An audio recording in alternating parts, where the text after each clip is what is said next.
Listen carefully.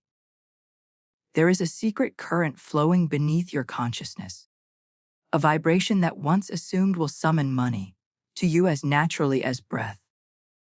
This vibration is not found in effort. It is not earned. It is assumed. And tonight, as you lay your head upon the pillow, I will guide you into this state so that your very sleep becomes a magnet for wealth. This message is not for the outer man who chases money. It is for the inner being who calls money by entering its vibration. In this teaching, I shall take you into that vibration, not by effort, not by struggle, but by assumption, so that even while you sleep, your subconscious begins to create financial abundance without resistance, without delay. You will discover how to assume the feeling of already being wealthy, how to speak inner words that create outer riches, and how to remain faithful to your unseen reality until it becomes seen. Perhaps you have tried. You have affirmed, you have visualized, and still the money has not come. Why? Because you are attempting to change the effect without changing the cause. Money is not the cause. It is the echo of your state, the problem of your assumption. The problem is not money. The problem is forgetting who you are. You are not a beggar. You are not a seeker. You are the operant power. Tonight we will remove the vague. You will cease striving. You will enter into the secret place of the Most High, your own wonderful human imagination. And in that sanctuary, I will show you how to assume the vibration of the wish fulfilled. And this message, I will show you the hidden vibration that draws money not through force, but through faithful assumption. You will learn how to command the subconscious through feeling. You will learn to fall asleep in the end, in the knowing, in the being. We will explore the truth behind inner speech, the power of mental diet, and why ignoring the evidence of the senses is the only pathway to seeing them bend. I will give you the exact method of entering this vibration before sleep. The words to speak, the scenes to see, and the emotions to feel. And if you persist, not with effort, but with inward faith, you will awaken to find that the outer world has rearranged itself to match the state you have dared to assume. There is no outer wealth apart from inner wealth, and inner wealth is not a bank balance. It is a state. It is a vibration. It is the knowing that you already are. And so tonight, as you drift into sleep, I invite you to join me in the secret place, to wear the wealth you desire like a garment, and to awaken, not to hope, but to fulfillment. What I'm about to share may feel almost offensive to the logical mind, but the logic of man is not the logic of God. Here's something most people completely miss. Money does not come because you want it. It comes because you already are it. And no, I do not mean in some vague symbolic way. I mean quite literally, you do not attract money by effort, struggle, or plans. You attract money by identity, by being the thing in consciousness before it ever appears in form. And most of the world misses this because they live by sight instead of spirit. They believe what their eyes tell them and call it fact. But facts change when consciousness changes. Facts rearrange when vibration shifts. And vibration always follows identity. There are two types of men in the world. One believes he must chase money. He must earn it, qualify for it, or convince someone else to give it to him. The other, he assumes the consciousness of already being the one who possesses it. One man becomes a beggar in his inner world, pleading for what he does not yet have. The other becomes a creator, calling forth the unseen into being through the word. The difference, one lives by effort, the other lives by assumption. And I am here to tell you, with all the certainty of divine revelation, it is assumption, not action, that creates your world. Let me explain why this is so vital to understand. Because the moment you chase money through desperation, through hustle, through need, you are actually reinforcing its absence. You are proclaiming through your inner feeling, I do not yet have it. And the law, which is always just and always obedient, mirrors that confession perfectly. To him that hath it shall be given. But from him that hath not, even that which he hath shall be taken away. This is not punishment. This is precision. You do not attract what you want. You attract what you are, what you claim, what you leave from, even in the silence of your soul. Now, what does that mean practically? It means you must stop trying to make wealth happen, and instead begin being wealth consciously, inwardly, as a state of awareness. Not pretending, not hoping, but knowing I am rich. Not because I hold a check in my hand, but because I dwell in the feeling of already being the one who holds it. I close my eyes and see the life. I hear the voice of someone congratulating me. I feel the leather seat, the softness of luxury, the weight of the gold, and in doing so, I make it real. Not someday, but now. And what I make real within must, by the law of identical harvest, take form without. That's the law in simple terms. Now you might be thinking, Florence, is it really that simple? Yes, it is. But here's the catch. It's only simple when you trust the invisible more than the visible. When you're more loyal to your assumption than to your bank statement. When you're willing to look at an empty wallet and say, this means nothing. I already have what I seek. It is done. That's where most fall short. They begin well. They imagine. They feel. They believe for a night or two. But the moment the senses contradict their desire, they abandon the state. They return to the old man, the old speech, the old feeling of lack. And the law once again obeys. The key to unlocking this hidden vibration is not in what you do outwardly, but in what you assume inwardly. You must begin, and every day, in the feeling of already being the man who is financially free. That means waking up and saying, thank you for wealth that hasn't yet shown itself. That means walking down the street, not as someone trying to get rich, but as someone who already is, and is simply watching the world rearrange around his new identity. Let me tell you, if you can master this one principle, the rest of the journey becomes effortless. Why?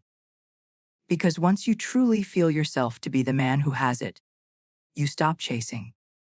You stop asking. You stop trying to manipulate reality. You enter a sacred state of knowing. And that knowing is the vibration I speak of. The vibration that attracts money while you sleep. Not by your will, not by your effort, but by the law of identity. You are not rewarded for what you want.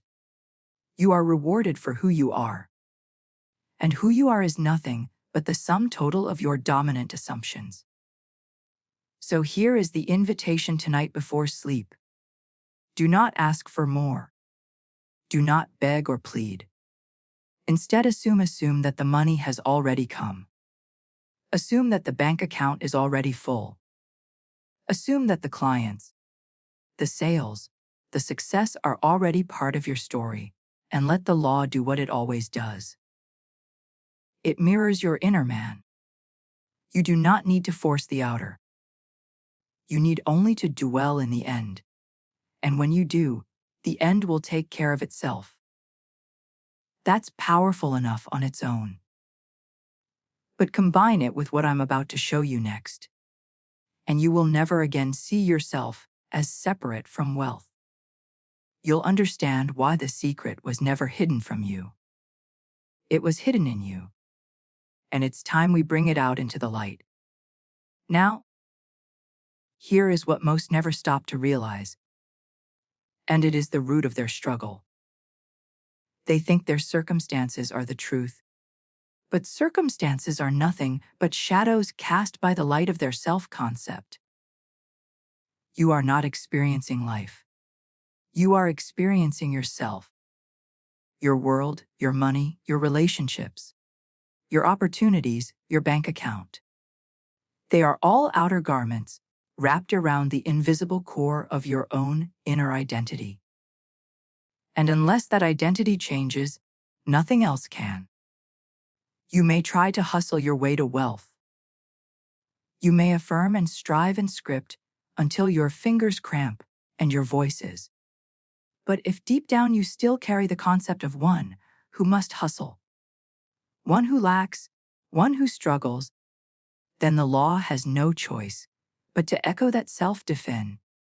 I have said it many times and I say it again now. Your concept of self is the cause of every event you experience. Not some, not most, all. It does not matter what others think of you. It does not matter what the economy says. It does not matter how many bills are stacked upon the kitchen table. What matters, and only what matters, is what you are assuming yourself to be in the silence of your soul. The one who feels himself to be rich, even when outer conditions scream otherwise, is the man who will be rich. Not because he earns it, not because he deserves it, but because the law is blind to conditions and only knows to bring forth whatever image the soul holds as true. Now imagine this. Two men walk through the same world. One sees opportunity, favor, divine timing. The other sees obstacles, rejection, and delay. The difference isn't luck. It isn't privilege. It's not talent. It's vibration identity. The first man walks through life as one who expects to be chosen, to be paid, to be trusted. And so he is. The second man walks, fearing loss, bracing for rejection, wondering when the other shoe will drop. And so it does. The law is precise. It does not discriminate. It does not hesitate. It simply brings to pass that which the soul claims as self. And if this feels confronting, it should be. For what I'm offering you is not a technique. It is a transformation. You do not need another tip. You do not need more information. You need only this one radical act to assume a new identity. Not gradually, not one day. Now boldly, irrevocably stand up in your mind and say, I am no longer the man who lacks. I am no longer the one who struggles to make ends meet. I am no longer the one who waits for breakthrough. I am the one who already is. I am the one who has. I am the one who walks in the favor of God. Let me give you something practical here. Something you can take into your night. Tonight, as you prepare for sleep, don't merely think about wealth. Be wealth. Breathe as the man who already has it. Feel your shoulders relax, as though all financial weight has been lifted. Let your chest expand with the quiet joy of one who has more than enough. Let your face soften as one who is secure, fulfilled, and free. This is not fantasy. This is truth. The outer will catch up, but you must lead with identity. You cannot wait for proof to believe. You must believe and the proof will follow.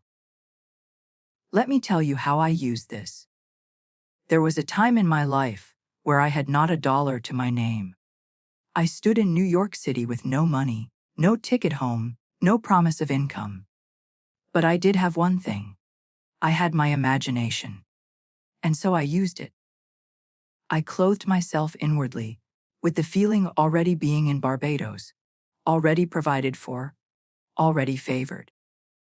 I refuse to look at my empty pockets and say, "This is who I am." I looked instead at the world from the eyes of the man who had already received. And within weeks, without asking, without begging, without effort, the means came, the door opened, and the miracle occurred. Not because I forced it, but because I became it. And this is what I want for you. Not temporary excitement, not another motivational high. I want you to awaken to the truth that your current identity is your current vibration. And your vibration is the magnet that forms your reality. You cannot rise above the image you hold of yourself. So if you want more wealth, stop reaching for it. Instead, look within and ask, what version of me already has this? And then assume him. Wear his energy. Walk in his posture. Think his thoughts. Fall asleep in his confidence. Speak from his knowing. Act from his rest. And watch without strain as the world bends to reflect the you that you have dared to become. Do not say, "One day I will be rich." That day will never come. Say, "I am rich now." And let the law bring you into harmony with your own word. Your world has no choice but to obey your vibration. So raise the vibration by raising the identity. Become the one who already receives, and the receiving will begin. Now stay with me, because what I'm about to show you next will pull back the veil even further. If identity is the engine, then what I reveal next is the fuel. It's the very vibration itself. It's not just a thought or a word. It is a feeling, and it is the secret. The hidden current, the divine atmosphere that turns inner identity into outer evidence. Now, let me speak plainly, for this truth cannot be diluted. Your world is a mirror, and it never lies. It reflects with flawless precision the state you occupy within yourself, and no prayer, no ritual, no effort of the outer man can override the inner image that is silently radiating from your soul. The world you see, every conversation, every bill, every transaction, every apparent coincidence, is nothing but the externalized picture of what you have accepted as true of yourself. You may plead for change. You may affirm and visualize with great emotion, but until you shift the image in the mirror, until you shift the assumption behind the eyes, nothing will truly change. Because the mirror does not create, it reflects. And what it reflects is your feeling of being. Now here's where the world gets it backwards. The average man looks at the mirror, his environment, his circumstances, his lack, and begins to curse it. He points at the bank account and says, "See, this is why I'm not free." He stares at the bills and says, "This is the proof of my limitations." But what he does not realize is this: the outer is not the cause. It is the echo. And to fight the echo is to waste your life trying to edit the shadows. You must go deeper. You must reach into the realm of cause. And the cause always and only is the state of consciousness you occupy, the secret vibration that goes with you when no one else is watching. That's what is being mirrored. That's what forms the mold. Imagine standing before a mirror and seeing an expression of fear. You would not reach out and try to alter the reflection. You would not beg the mirror to smile back. No, you would change your own face, and the mirror would follow instantly. This is how your world works. Your bank account is a mirror. Your body is a mirror. Your opportunities, your relationships, your delays and advancements, they are all glass surfaces showing you what you are being inside. Not occasionally, not symbolically, but directly, consistently, and unerringly. And here is the good news. The moment you change the cause, the effect must change. There is no delay. The reflection does not argue. The vibration you carry, the mood you allow, the story you repeat in your silent mind, it is all being reflected without filter or distortion. So if you want more wealth, do not go chasing strategies. Chase nothing. Change everything within. Start with your feeling. Ask yourself, what must I feel like deep in my bones to have already received my desire? And then feel that, assume that, enter that, and remain there no matter what the mirror currently shows. Because the mirror always lags behind the identity. It is not immediate, but it is inevitable. Now many ask me, Florence, what if I do this and the world does not change right away? I say to them, the mirror is exact, but it reflects what is dominant, not what is momentary. One glimpse of a new self is not enough. You must dwell in that self. You must abide in the state. To visit wealth in imagination, and then return to lack in speech and reaction, is to cancel the cause. But to live from the end, to hold the feeling even when appearances contradict it, that is mastery. That is power. That is how the mirror bends. Let me offer a story. There was a woman who longed for financial independence. She had debts, a low income, no apparent way out. But she did one thing differently. Each night before sleep, she refused to dwell in despair. She imagined herself free.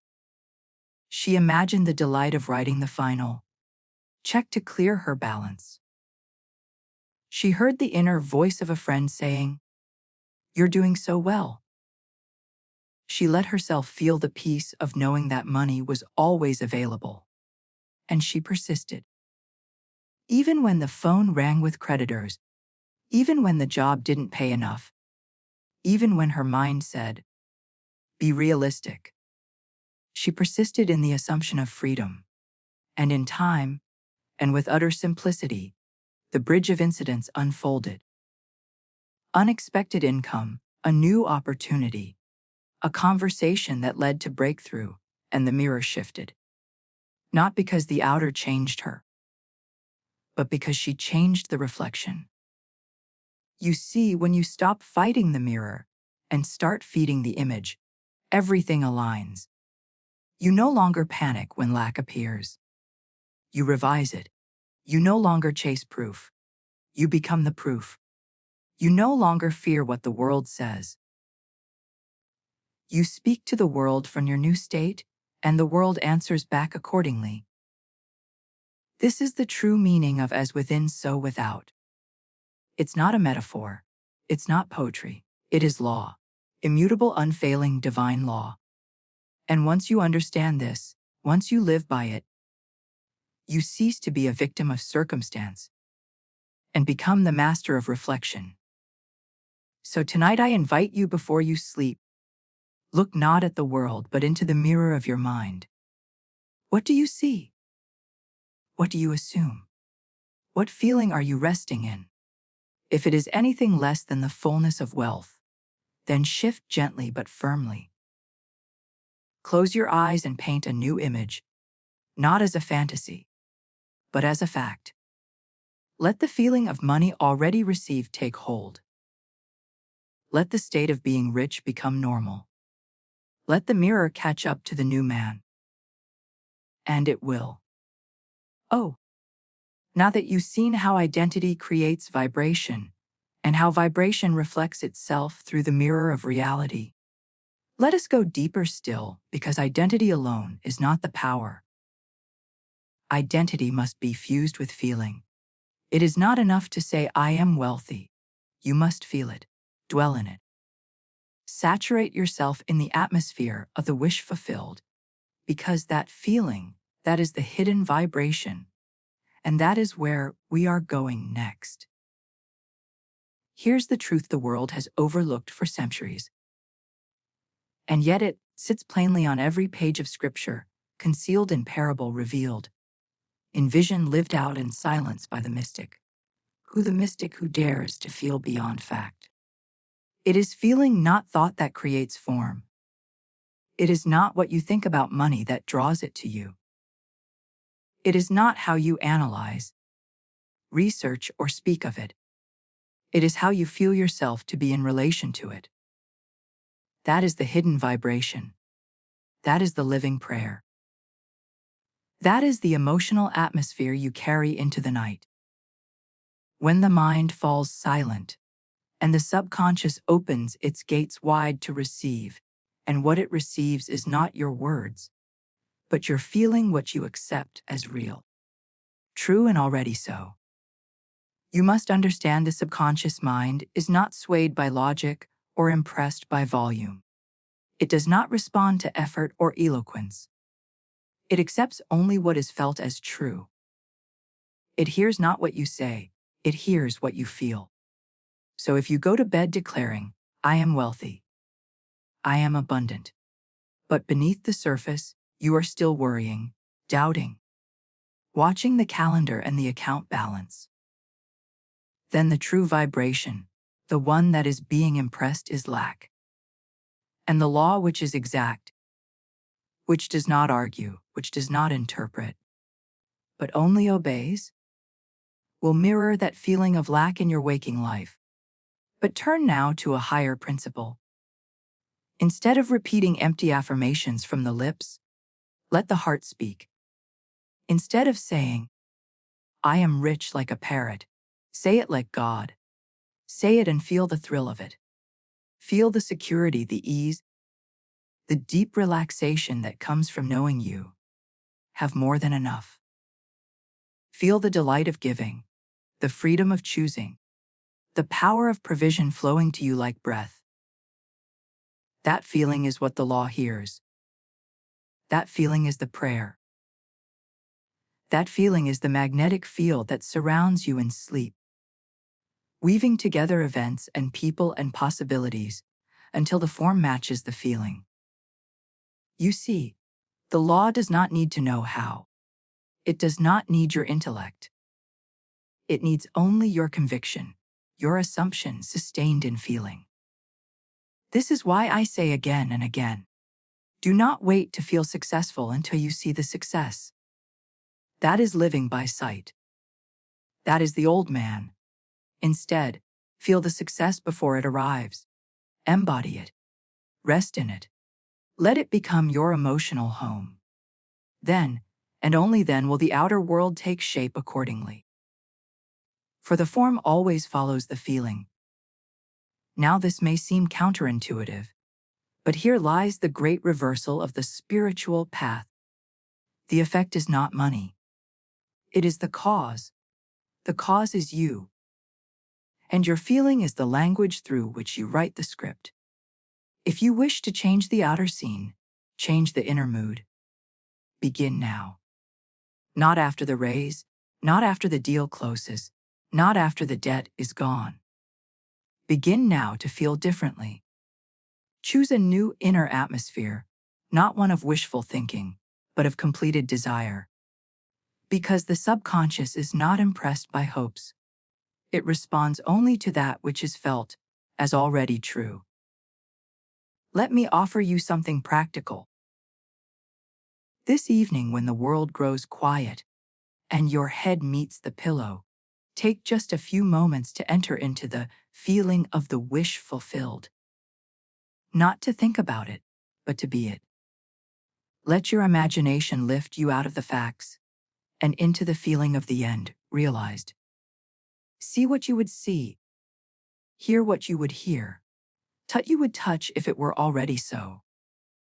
And then dwell there, not with strain, but with joy, with expectancy, with peace. Because what you are doing in that moment is more powerful than any action you could take during the day. You are planting the seed in the only soil that bears fruit, the subconscious. And if you persist night after night, the harvest will come. Not by might, not by manipulation, but by law, divine unwavering law, because you have aligned with the hidden vibration. the one that draws to you the visible world like iron to a magnet. And that vibration is not a sound. It is not a frequency. It is not something you measure or explain. It is something you live. It is the feeling of being already fulfilled. So do not ask how long will it take. That question belongs to the one who doubts, the one who lives by sight. Instead, say with the confidence of Christ, "It is done." And then walk, speak, sleep, and breathe from that knowing. For the man who feels himself to be rich will become rich. Not someday, not by luck, but by law. Now, I want you to stay with me, because what I've just shared is the heartbeat of this entire teaching. But what comes next deepens it even further. Feeling is the secret. Yes, but faith truth is not belief in what might happen. It is the deep emotional knowing that it already has. And when we return, I'll show you why faith is not a thought, but a feeling. And why without it, even the best technique cannot bear fruit. Now, let us go even deeper. For here lies a truth so often misunderstood, so frequently quoted, yet so rarely embodied. Faith is not belief. Faith is not hope. Faith is not a mental agreement with an idea. Faith is not saying, "I think this might work," or "I hope things will get better." No. My friend, true faith is feeling. It is the emotional knowing that what you desire is already so, even if the world has yet to show a single sign of it. Faith is spoken of in the scriptures, is the substance of things hoped for, the evidence of things not seen. Substance and evidence are not intellectual. They are felt. They are lived inwardly before they appear outwardly. Faith, therefore, is the deep, unwavering feeling of already being the man who has received. Most people live in belief, and they wonder why nothing changes. They believe that money exists. They believe that wealth is possible. They believe in the law, perhaps. But belief wavers. Belief changes with mood and news and circumstance. One day it is high, the next day it's gone. Faith is different. Faith is the state of conviction that is felt so deeply that even when all appearances say otherwise, the inner man remains unmoved. He does not flinch at delay. He does not panic when things seem silent. Why? Because he has felt the thing, and once felt it is already his. Let me explain it another way. If someone were to tell you that you had just won $1 million, and you truly believe them, your body would change, your breath would shift, your heartbeat would rise, your face would soften or light up. Why? Because the feeling of "I have it" would rush through you. You would not merely think it, you would feel it. And that is faith. Not the words, not the idea, the feeling. And that feeling is the creative act. That feeling is the seed that takes root the soul of the subconscious. And just like a seed planted in fertile earth, once it is truly planted, the harvest becomes inevitable. Now, here's the tragedy. Most people pray from lack. They ask for more money because they feel poor. They ask for help because they feel helpless. They speak the right words with the wrong inner state. And the subconscious listens not to the words, but to the feeling behind them. And so their prayers go unanswered. Not because God is cruel, not because the law is broken, but because they have failed to feel the truth of their desire. They are not praying with faith. They are begging with fear. And fear creates more of itself just as faith does. So how do you shift this? How do you develop faith as feeling? You begin with inner silence. You quiet the outer voices. You release your attention from the world.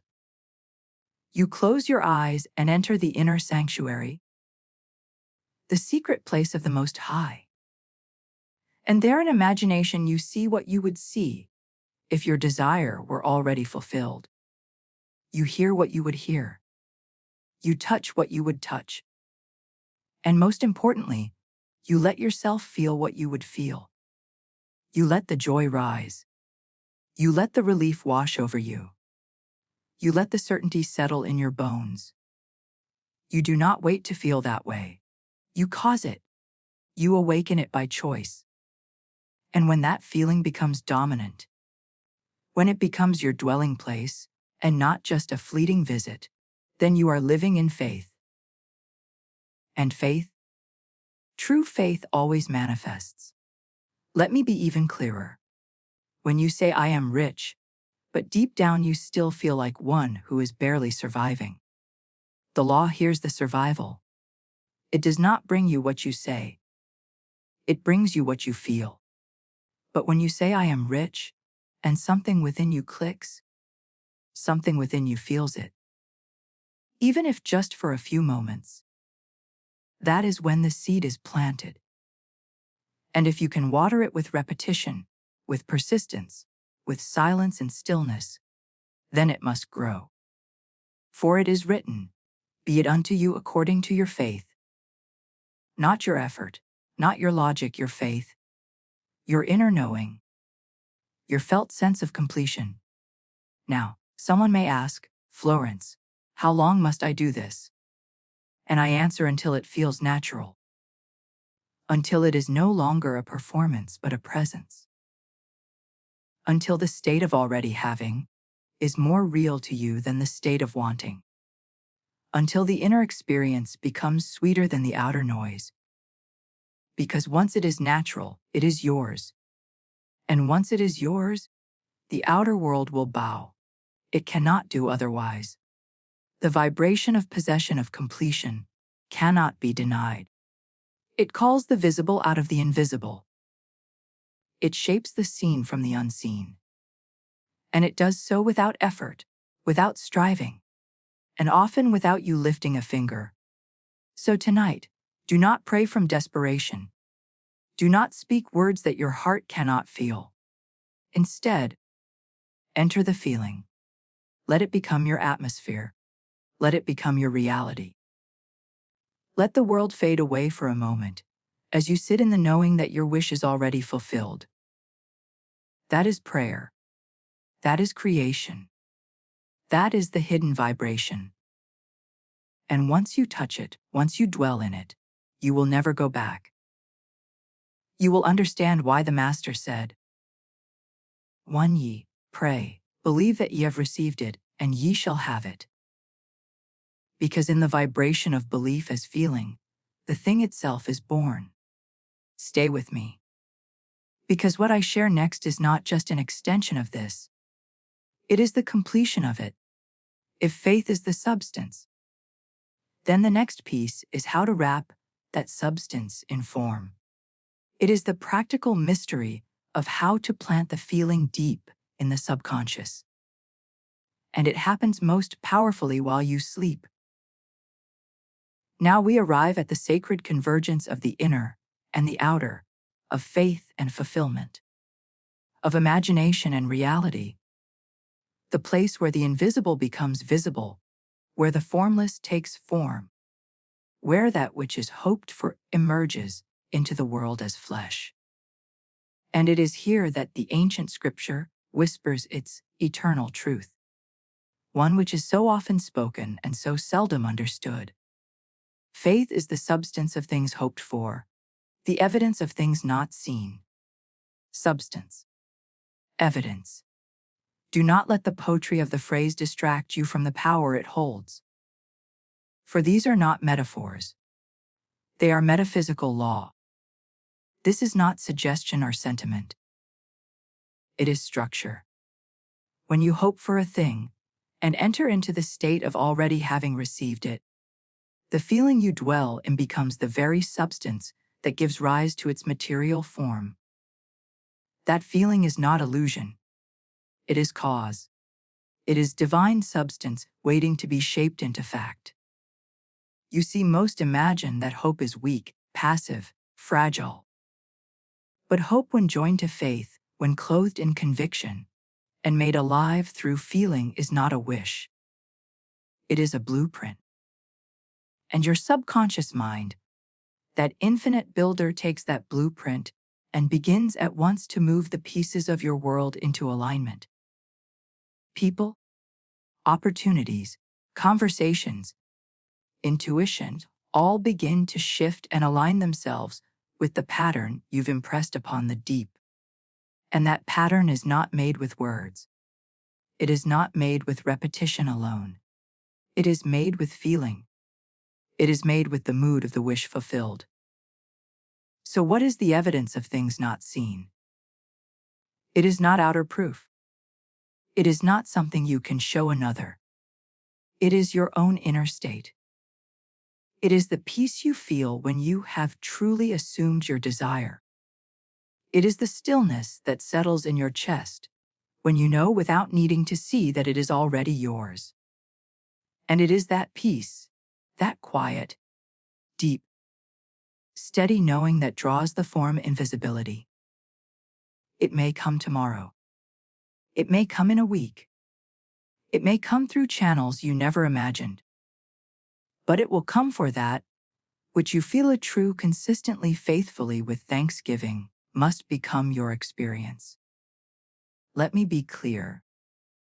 When you walk through your day feeling abundant, you are creating evidence.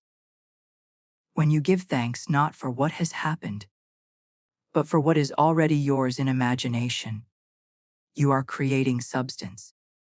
When you smile in silence because you know something no one else sees yet, that is creation in progress. That is divine power in motion. That is the proof that God in you has spoken the word, and the word shall not return void. Do not fall into the trap of thinking you must first see the money in the bank to feel rich. That is the path of man. That is the path of delay. Instead, become rich in feeling, and the money will come. Become prosperous in self, concept, and prosperity will surround you. Become secure in assumption, and the world will give you reasons to feel secure. It is never the other way around. The feeling always precedes the form. The mood always births the manifestation. This is the law. This is the way. Now you might ask, how do I build this feeling when the world contradicts it? And I answer, you do not wait for the world. You withdraw from it. You close your eyes. You enter the inner sanctuary. And there at imagination, you live the scene that implies your wish is fulfilled. You walk into the room and see the letter confirming your success. You hear the voice of a loved one saying, I am so proud of you. You feel the keys in your hand, the weight of the money, the texture of the life.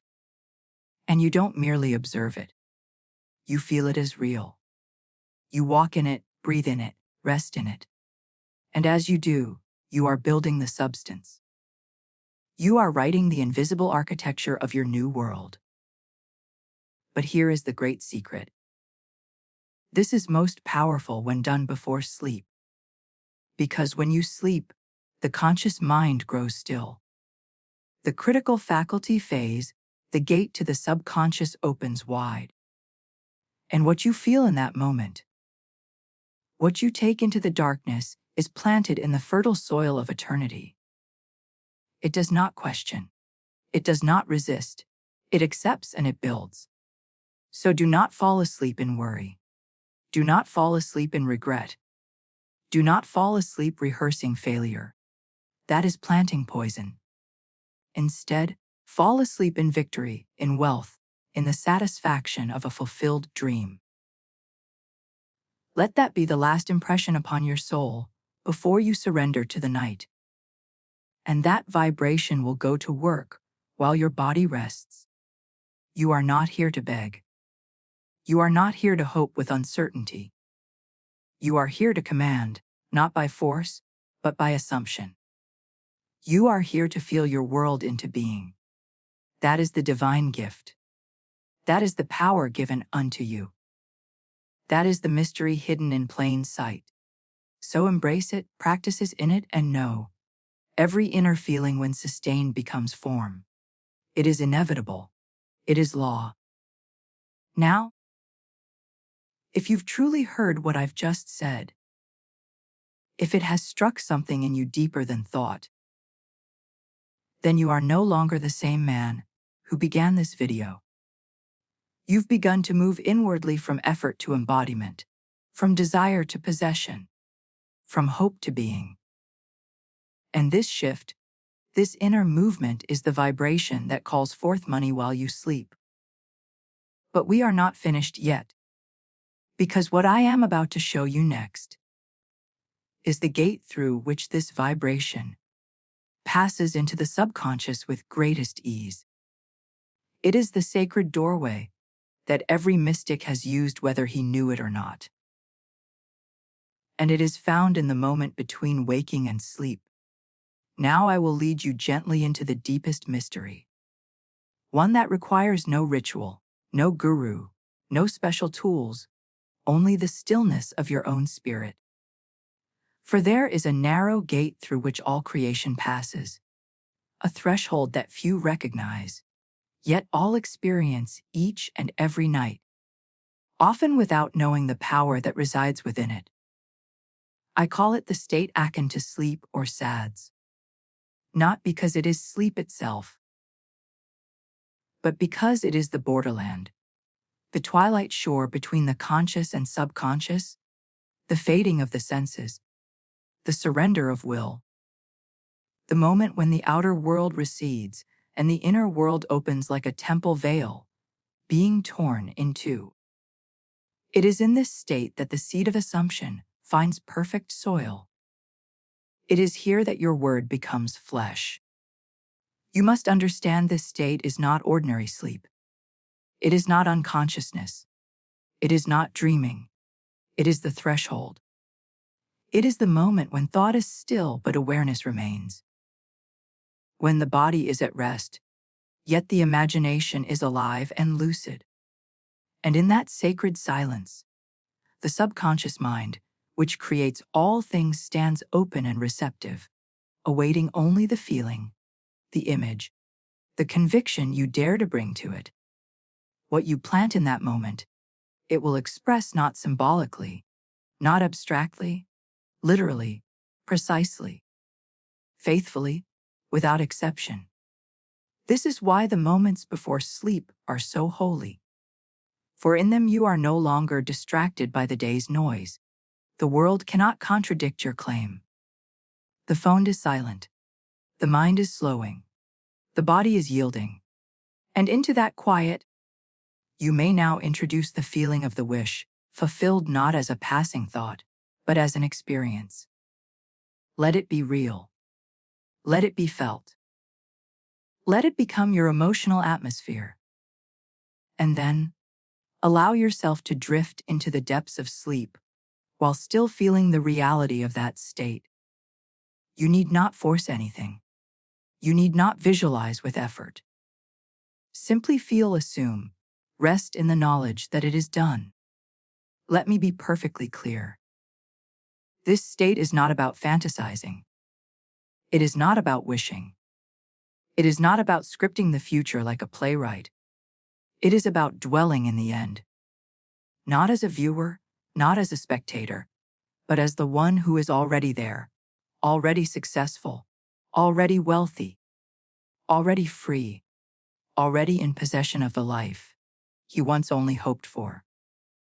And by making that state your final impression of the day, you impress it upon the subconscious with more power than any affirmation repeated by day. Because the subconscious, unguarded by the waking senses, accepts without resistance what is given to it in feeling. And once accepted, it goes to work automatically, faithfully, without delay. Now you might wonder, how do I enter this state? The answer is simple.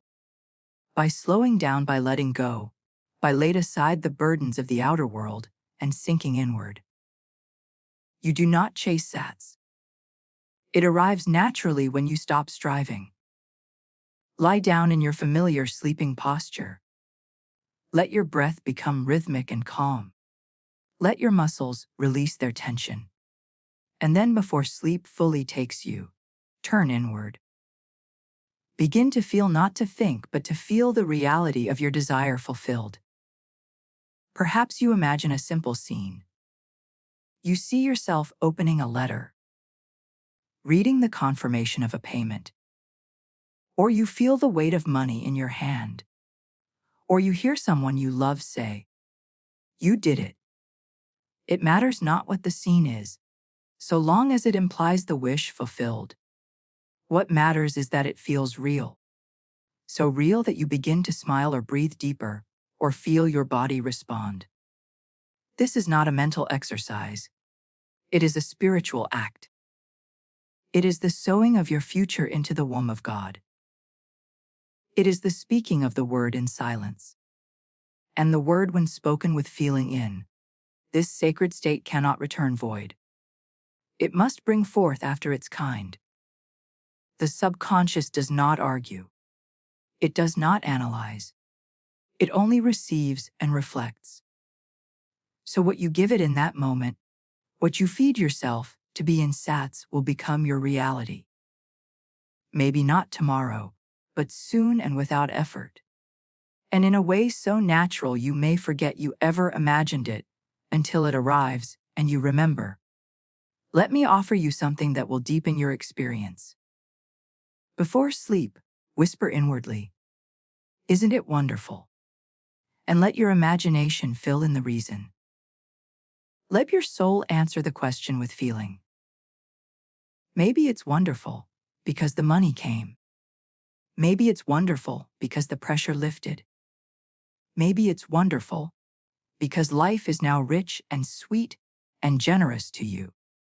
Let the feeling rise, not because you forced it, but because you surrendered to it. And then sleep. Just sleep. Let the feeling carry you into the depths. And when you awaken, something within you will have shifted. A new vibration will have been set, and the world, without knowing why, will begin to change to match it. This, my friend, is creation. This is true prayer. This is the hidden vibration that draws while you rest. And the world calls it mystery. It calls it luck. But you will know better. You will know it was the seed you planted in silence. You will know it was the vibration you assumed in the borderland of night. You will know it was you. And this is only the beginning. Because now that you understand the nature of this sacred state, it is time I show you how to use it, how to enter it deliberately, how to construct scenes that carry the vibration of wealth, and how to saturate your subconscious so deeply that even in your dreams, abundance flows freely. Now that we've uncovered what the state akin to a sleep truly is, that tender threshold where thought falls away and imagination stands unopposed, it is time we walk together through the inner process by which you may use this divine opening to assume the vibration of wealth, not as something hoped for, not as a fantasy, but as a present felt reality. And let me say it again. This is not mere visualization. This is not an idle pastime. This is the art of prayer in its highest form. The kind of prayer that does not ask but accepts. That does not reach but receives. That does not beg for riches, but becomes rich in feeling, and therefore calls it into being as effortlessly as a seed calls forth the tree. Begin like this as you prepare to sleep. Lie down in your most comfortable and familiar position. Do not change your posture in an attempt to make this feel special or different. Use what is natural, what is yours. This is not about technique. It is about intimacy. Let your breath become soft and regular. Let the muscles in your face, in your hands, In your belly, release their grip. Let the weight of your body sink into the mattress and feel the heaviness of your limbs as thought begins to dissolve and sensation becomes still. And then in that stillness, in that beautiful quiet, begin to feel, not to think, but to feel a single scene that implies your wish has already been fulfilled. Now do not overcomplicate this. You are not building a movie. You are not directing a play. Choose one simple scene, a moment. Let it be a snapshot in time, something short and repeatable. Something that captures the essence of your fulfilled desire. Perhaps it is you walking out of a bank with a check in hand. Perhaps it is someone close to you looking into your eyes and saying, "I'm so proud of you." Perhaps it is the feel of your phone buzzing with a payment notification. Perhaps it is your hand resting on the leather steering wheel of a new car. It doesn't matter what it is as long as it is short, vivid, and implies the end has been reached. Once you've chosen your scene, begin to play it slowly in imagination, not from the outside as an observer, but from within as though you are living it. This is vital. You must feel the scene from the first-person point of view. If you are walking, feel your feet move. If you are speaking, hear the sound of your own voice. If someone is congratulating you, hear them as if they were right there. Engage all your senses. Let it be so real that your body begins to respond. Perhaps your heart flutters. Perhaps your breath deepens. That is the sign you are impressing the subconscious. That is the vibration taking form. And now here is the most important part. You must feel the emotion of the wish fulfilled. As you fall asleep, not before sleep, not after the scene is over, but as you are drifting into unconsciousness, you must still be inside the feeling of it is done. The final mood you carry into sleep is the command the subconscious will obey. And if that mood is one of wealth, true, relaxed, joyous possession, then the subconscious will work all night to arrange your outer world to match that inner conviction. You will begin to draw to yourself ideas, resources, people, and circumstances in ways you could not have predicted. Not by force, but by law. Let me be absolutely clear. You do not need to visualize for hours. You do not need to chant or strain or wait for some mystical trance. One simple scene vividly imagined and deeply felt in the state akin to sleep is more powerful than 1,000 empty affirmation. Why? Because in SATS the conscious mind is quiet. There is no one left to argue, to doubt, to question. Only the subconscious remains, and it listens not to your words, but to your feeling. And what you feel with consistency, with faith, with inward joy must be born into form. Here is something I did, and you may do likewise. Years ago, I imagined myself standing at a dock boarding a ship to Barbados. Though I had no means to get there, I imagined the salt in the air, the creak of the gangplank beneath my feet, the warmth of the sun. I imagined it not with desperation, but with ease, with the knowing that it was already true. And night after night, I entered that scene in SATS. I fell asleep in it. I let it be my final mood. And without asking a soul, without making a plan, the opportunity came. The means arrived. The vision became fact. Why? Because the law cannot be mocked. What is sound in feeling must be reaped in form. You may do this for money, for freedom, for opportunity, for any desire you hold sacred, but you must enter the state in faith. You must feel it before it appears. You must become the vibration of wealth, not in thought alone, but in your resting emotion. And this state, This subtle moment between wakefulness and sleep is the most fertile ground there is. It is the sacred womb of creation. Do not waste it. So tonight, instead of rehearsing your fears, rehearse your fulfillment.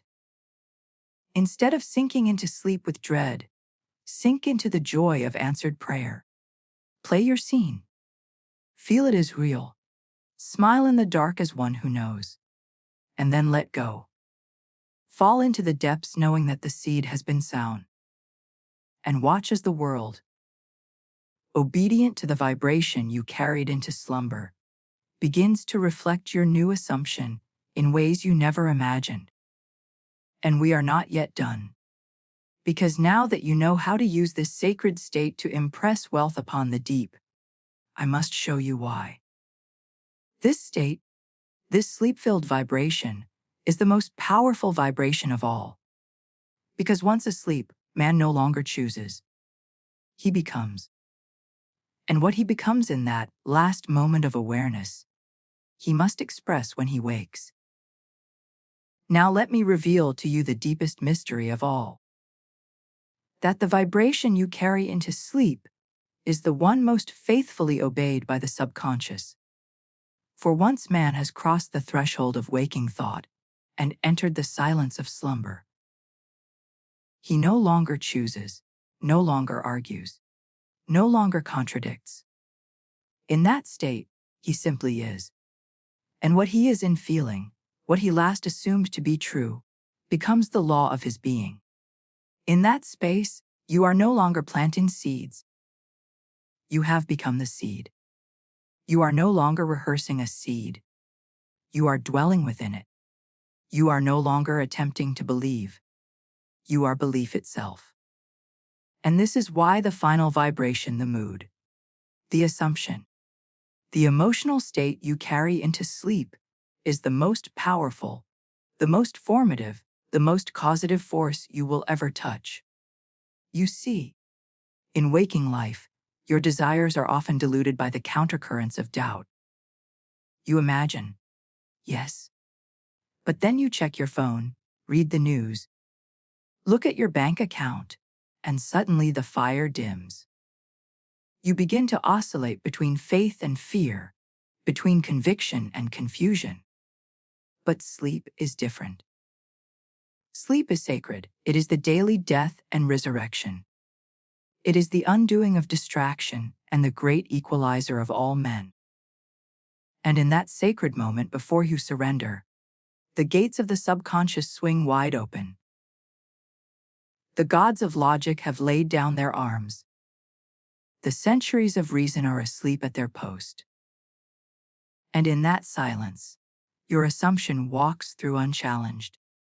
Whatever you feel to be true in that moment, whatever you accept as real with or without proof, is received without resistance. It does not matter whether the feeling was based on current fact. It does not matter whether the bank account still shows zero. It does not matter whether anyone believes you. If you feel yourself to be rich as you fall asleep, you are rich in the eyes of the subconscious, and it must respond in kind. The sleep vibration becomes the template of your waking experience. Not by magic, by law. And here lies the great tragedy. Most people go to bed rehearsing their lack. They drift into unconsciousness with the same worries they carried all day. They worry about rent. They review every bill. They replay the conversations that made them feel unworthy. They run scenarios of fear and frustration. And then they wonder why nothing changes. But how could it? You are impressing the law with the very image you wish to be free from. You are feeding the subconscious with the opposite of your desire.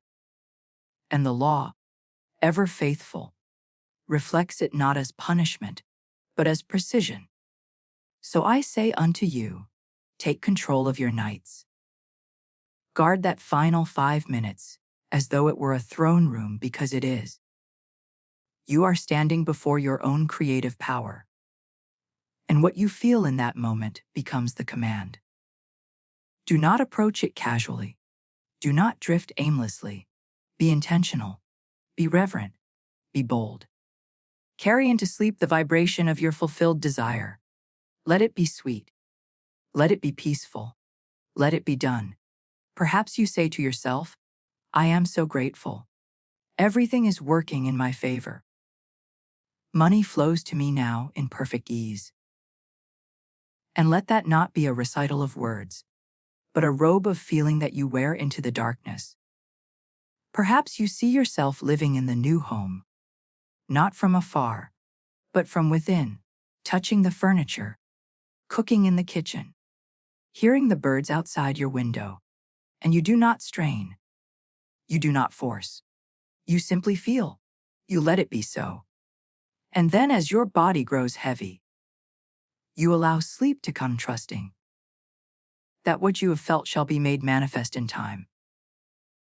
Let me tell you from experience, and I speak with divine certainty, this is the most powerful moment of your entire day.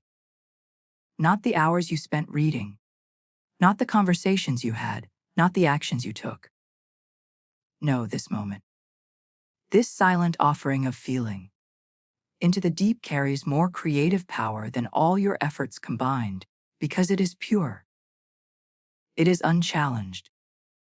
And the subconscious, being the womb of creation, will incubate that feeling and bring forth the child of your assumption in the visible world. And when it does, it will appear so natural that you may forget you ever imagined it. That is the beauty of the law. It disguises itself in ordinary circumstances. But you will know it was the sleep vibration. You will know it was the final breath of certainty before you crossed the threshold. You will know it was not coincidence, not chance, not random alignment. It was you. It was your own wonderful human imagination, clothed in feeling, carried into the night and returned to you in form. So I give you this challenge for the next 7 nights. Let your final act before sleep be one of assumption. Let the last thought not be about what is missing, but about what is fulfilled. Enter the state akin to sleep. Dwell in the scene that implies your wealth and feel it as if it were already. So do not measure the results by what happens the next day. Trust the process. Sow the seed and let the law bring the harvest. For if you do this faithfully, consistently with love in your heart and peace in your mind, then wealth will not be something you pursue. It will be something that emerges effortlessly, inevitably as the reflection of the man you dared to become while the world slept. And now that you have touched the power of this vibration, that sacred stillness that creates without resistance, I will show you the next great key. How to speak from within the assumption. How to use inner speech not as reaction, but as creation. Because while feeling is the root, word is the water. And your inner words, spoken silently, in thought and repetition, are the voice that directs the vibration you carry. Now we come to one of the most overlooked, yet most potent forces in all of creation. The secret voice that speaks not from your mouth, but from your soul. I am not speaking of idle chatter or surface-level affirmations. I am speaking of that quiet, constant, internal conversation that flows all day long, whether you are aware of it or not. And I tell you now with absolute certainty, the words you speak within yourself, your inner speech, form the blueprint of your world. Everything you have, everything you lack, everything that rises or falls in your experience begins with these words. They are the seeds. They are the commands. They are the silent decrees that your subconscious accepts and obeys without question. Money does not come by wishing. Money does not come by hard work alone. Money comes by vibration, and vibration is shaped by inner speech. You may be saying all the right things with your lips. You may be reading the books and repeating the mantras. But if in the silence of your mind, you are saying to yourself, I never have enough, or money is tight, or this probably won't work for me, then the law must bring that to pass. It cannot do otherwise. For the subconscious listens not to your performance, but to your pattern. And your inner speech is your pattern. Your self-concept crystallized into language. What you whisper within yourself day after day becomes the mold of your vibration. And that vibration, being the cause of all, will shape the form of your experience with perfect fidelity. So ask yourself right now, in honesty and stillness, what am I saying to myself about money when no one else is listening? When the world is quiet, what thoughts fill the silence? Do I speak of abundance? Do I feel myself to be favored, chosen, wealthy? Or do I rehearse old narratives?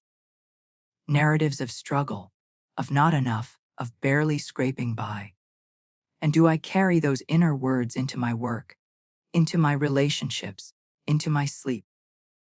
Because if I do, then I should not be surprised when the world echoes them back to me.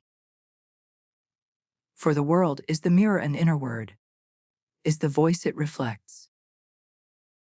Let me tell you something that will change the way you live. If you truly hear it, you are always talking to yourself. Even in silence, even in motion, even when you appear to be listening, you are having a conversation within. And that conversation is either constructing wealth or resisting it. It is either preparing room for your desire or pushing it away.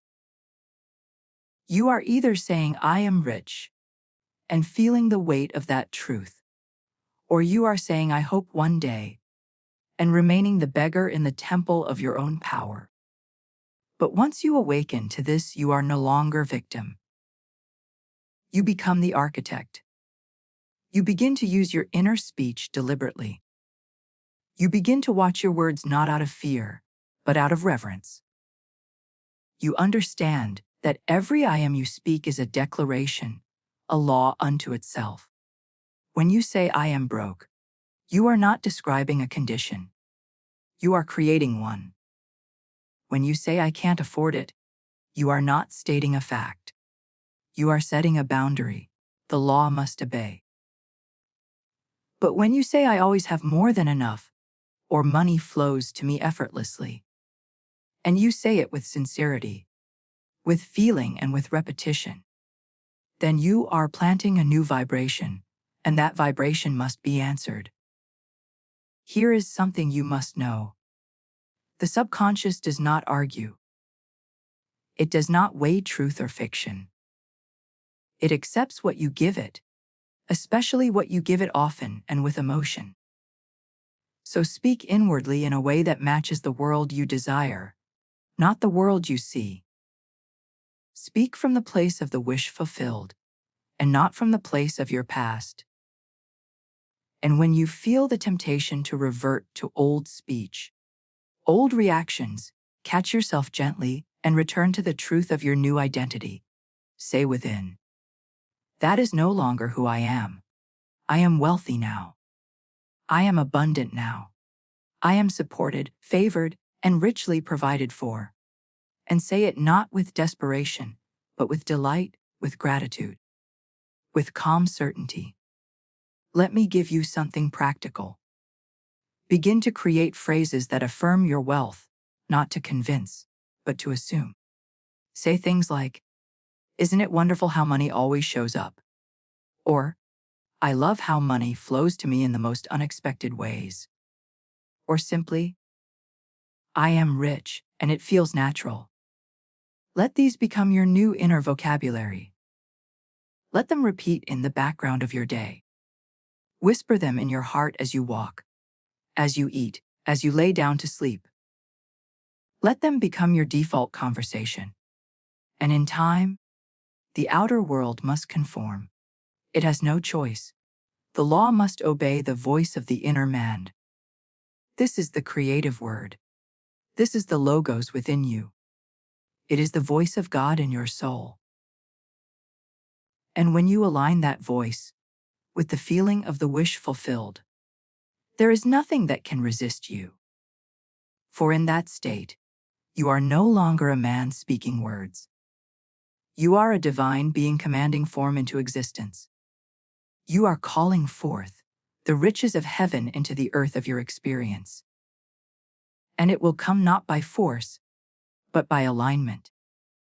So listen carefully to what you're saying when no one else can hear, for that is the truest prayer. And if you do not like the world you see, change the conversation within. Begin today, begin now.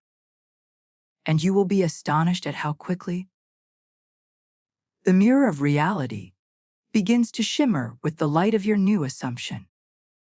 Now that we've opened the mouth of the inner man, it's time to refine the language, even further to craft the right inner dialogue, the one that not only feels true, but also becomes natural, joyful, automatic.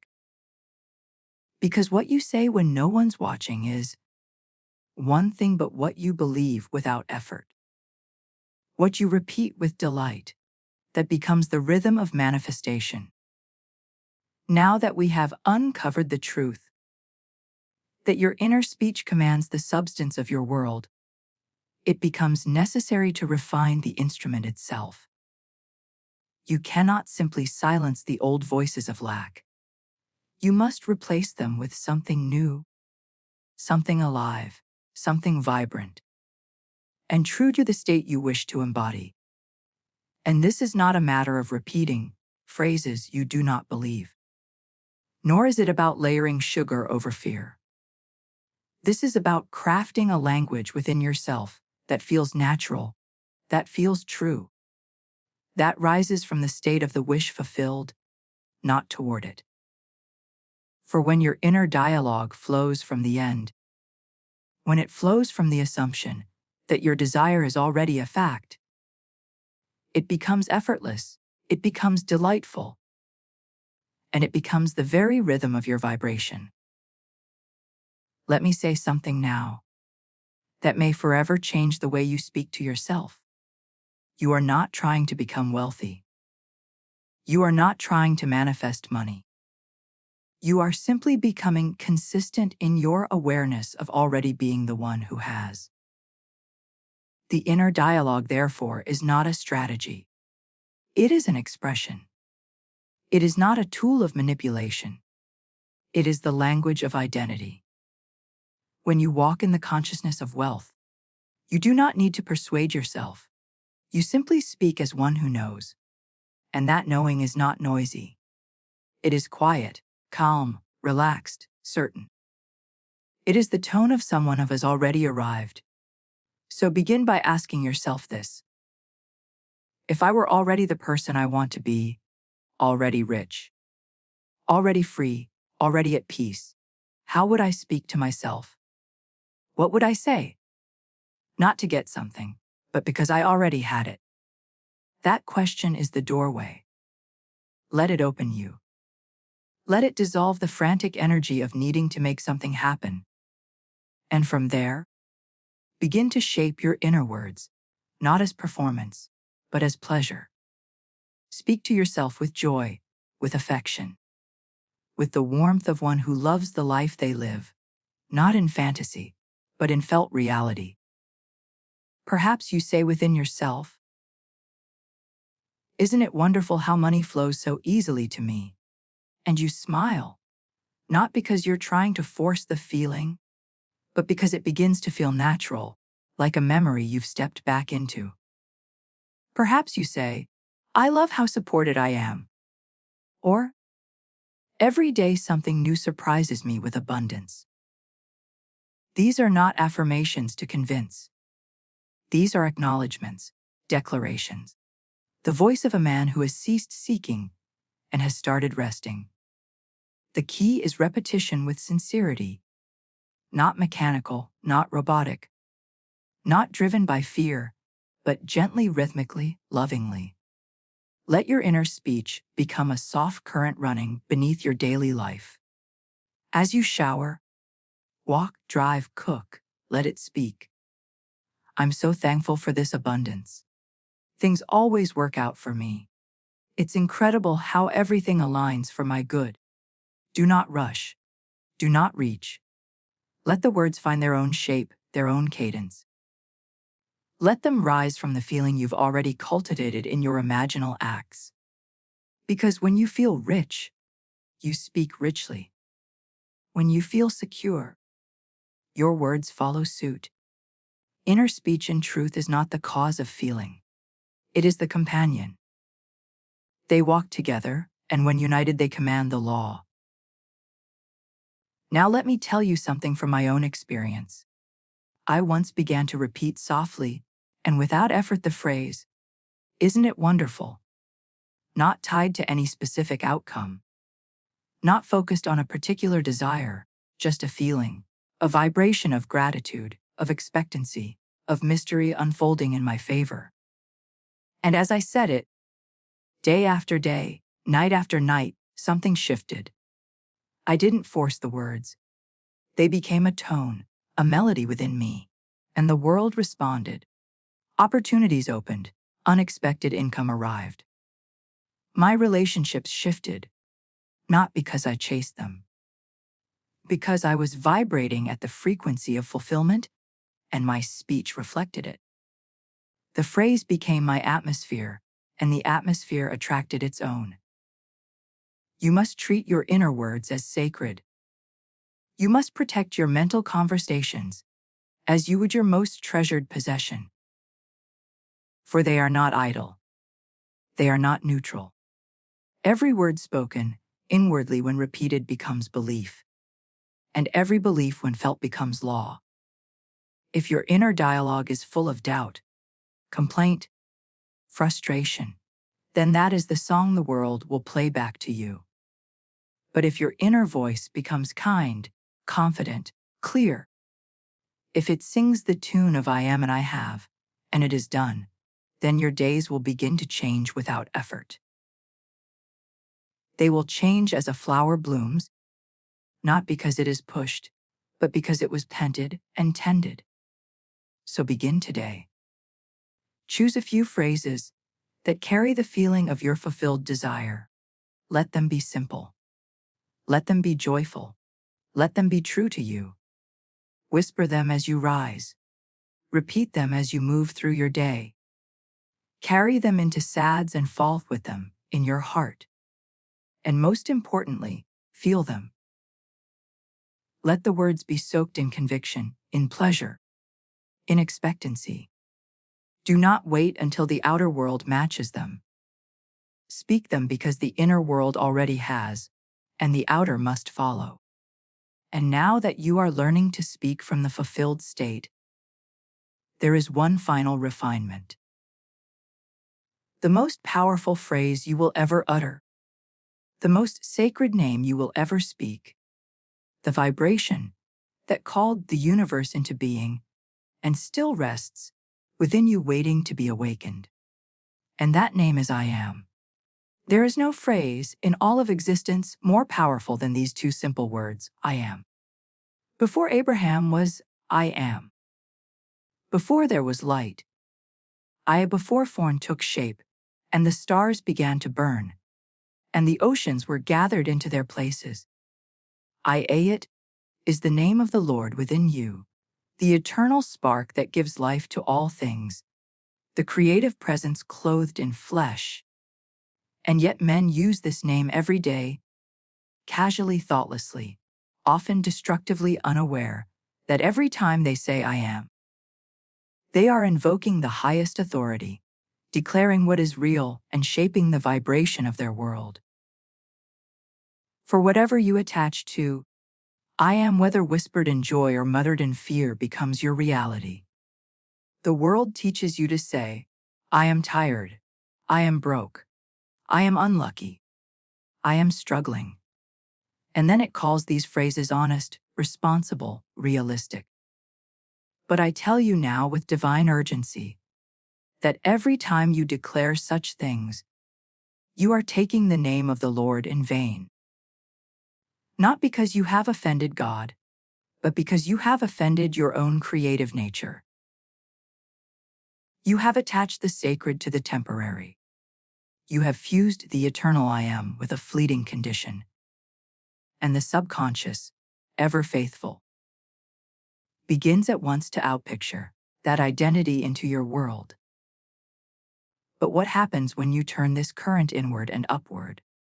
What happens when you begin to say with quiet certainty, I am rich, I am free, I am abundant, I am chosen, I am favored? Not as a wish, not as a desperate plea, but as a fact of identity. Calm, unshakable, relaxed. You begin to activate the vibration that draws all things into alignment. Because I am is not an affirmation. It is a declaration of being. It is the word made flesh. And when you begin to dwell in the feeling of those words, not just saying them, but feeling them, the law must move to confirm them. The outer must reflect the inner. The mirror must show you what you have claimed. Let me say it another way. If you say I want well, the subconscious hears lack. If you say I hope for abundance, it hears distance. But if you say I am wealthy and feel it, even just a little, even if the bank account contradicts it, even if the bills are stacked before you, something begins to shift because you are no longer observing lack. You are assuming identity. And the law of assumption is the law of creation. Your world does not respond to what you desire. It responds to who you are, who you declare yourself to be in the silence of your being. And so I invite you to become reverent with your I ams. Watch them. Guard them. Let them become holy again. If you feel fear arise, do not say, I am afraid. Say instead, I am resting. If you feel delay, do not say I am stuck. Say instead, I am guided. If you feel money is slow, do not say I am broke. Say instead, I am provided for. And let these words become your new speech. Not just outwardly, but inwardly. Let them rise in you like prayer. Let them become the song of your soul. Let them carry the vibration of already being, already having, already knowing. Because the moment you say I am, the moment you attach identity to your desire, you stop chasing and begin creating. You stop asking and begin assuming. You stop looking to the world for proof and start giving the world its orders. You become the operant power. You become the cause. You step into your divine inheritance. Not as a student, but as a son, a daughter, a creator made in the image of the Most High. And here is the beauty of it. Once you consistently speak and feel from the state of I am rich, the world begins to organize itself around that truth. People respond to you differently. Opportunities appear where none existed before. Solutions arrive without strain. Why? Because your vibration, the hidden current beneath all things, has shifted. And once the vibration changes, the form must follow. It is not personal. It is not emotional. It is law. Now, let me give you something to use tonight. Before sleep, as you lie in the stillness, say inwardly and with feeling, I am. Let it stand alone. Let it echo through your soul. And then, complete it with the state you wish to embody, not what you want, what you are. Say, I am wealthy, and let it settle in. Say, I am secure, and feel the weight lift. Say, I am the one who already has it. And drift into sleep with that knowing. And I promise you, if you do this faithfully, not from force, but from love, not from effort, but from identity, your world will bend. The mirror will change. the wealth will appear not because you chased it, but because you claimed it. And the law is bound to obey the voice of I am. You have now learned the secret speech, the language of the fulfilled state, the voice of the Creator within you. But we are not yet finished, because there is still one final key, one final principle, that will lift all you've heard to a new level of understanding. It is the great reversal, the mystical bridge that allows you to become the cause of what you once thought was an effect. It is the law of reversibility. And when you understand it, you will never again wait to feel after something appears. You will know how to feel first, and let the appearance follow like a shadow.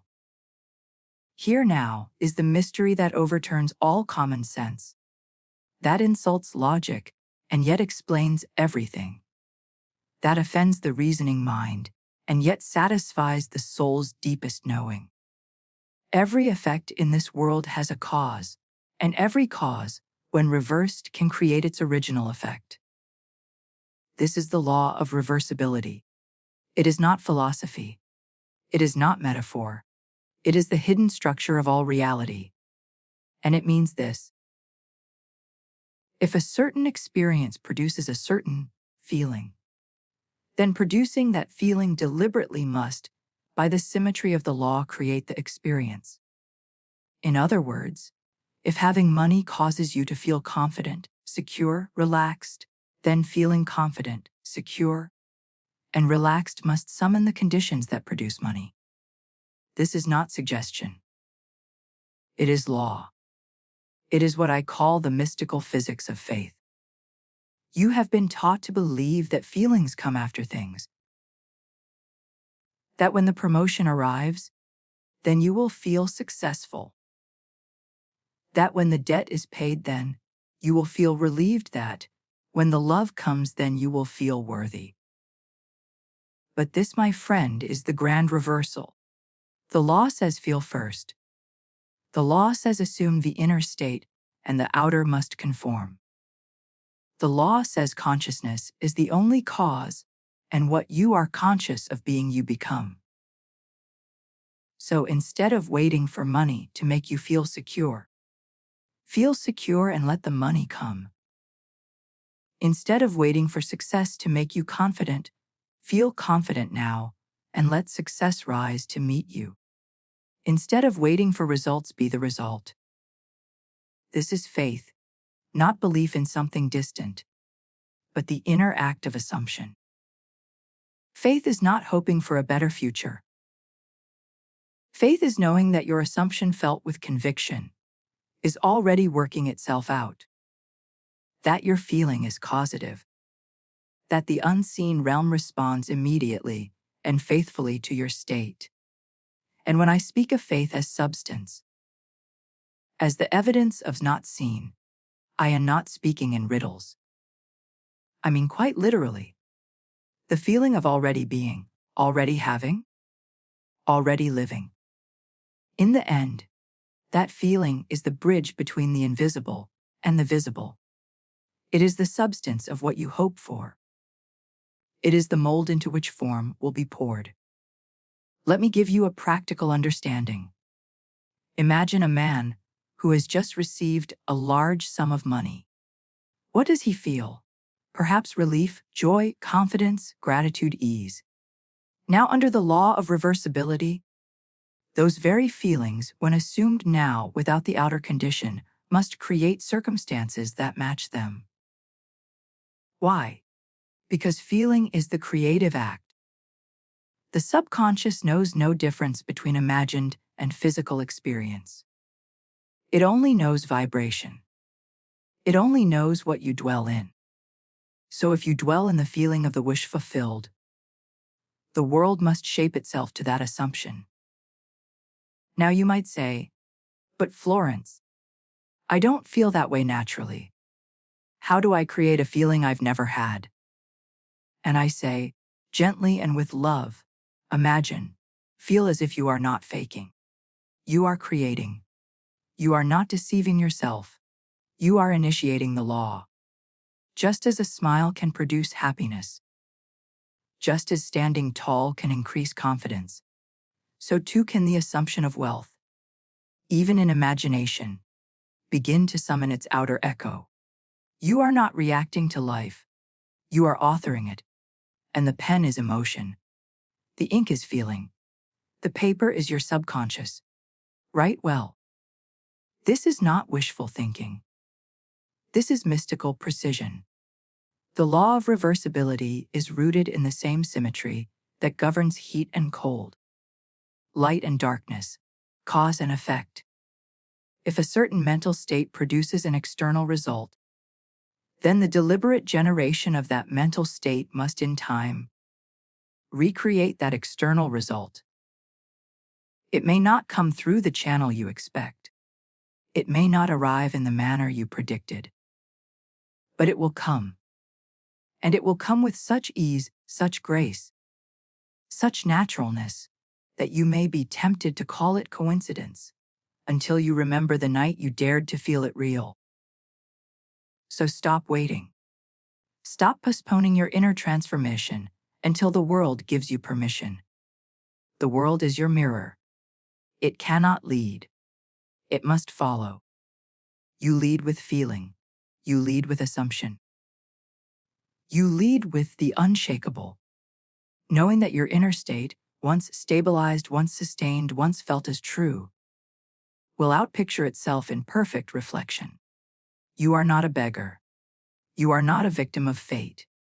You are the operant power. You have been given dominion not over others, but over your own inner speech, your own feeling, your own assumption.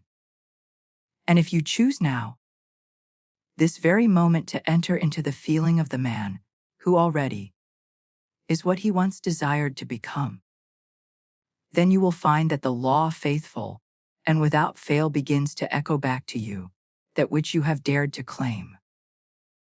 Faith, then, is not a virtue. It is a technology. It is the emotional blueprint of manifestation. It is the mystical physics of creation. And when used correctly, it reverses the common order. It says, I will not wait to feel rich when the money arrives. I will feel rich now and the money will come. And it does. It always does, because consciousness is cause. And what you are conscious of being, you will be. This is the law from beginning to end. Now that you understand the mystical architecture, faith, and the principle that feeling the result can bring forth the cause, let me show you how to apply this before sleep. How to deliberately generate the emotional state of wealth and let the subconscious do the rest. Because what you feel just before you drift into unconsciousness is more powerful than what you feel at any other time of day. It is the gateway. It is the moment of planting. And in the next segment, I'll show you exactly how to use it. Now that you understand the law of reversibility, that assuming the feeling of the wish fulfilled creates the cause, and that cause must produce the effect, it is time to show you where this principle becomes most fertile, most effective, and most sacred. And that is in the final moments before sleep. Those few precious minutes, when the outer world is dimming, when the body has ceased its motion, when the mind begins to relax its grip, and the doorway to the subconscious begins to open wide. It is here in this sacred stillness that the assumption is planted like a seed in the womb of creation.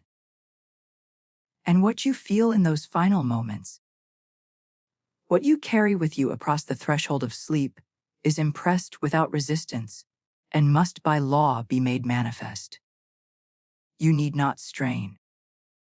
You need not force a feeling that is not ready. You need only to turn your attention inward, to deliberately withdraw from the five senses, to close the eyes and ears of the outer man, and to begin living inwardly as the man you desire to be. Not someday, not hopefully, but now. You must become the man who has already received the thing hoped for. That is the creative act. That is how the effect becomes the cause. And it is done not with effort, but with feeling, with mood, with emotional conviction.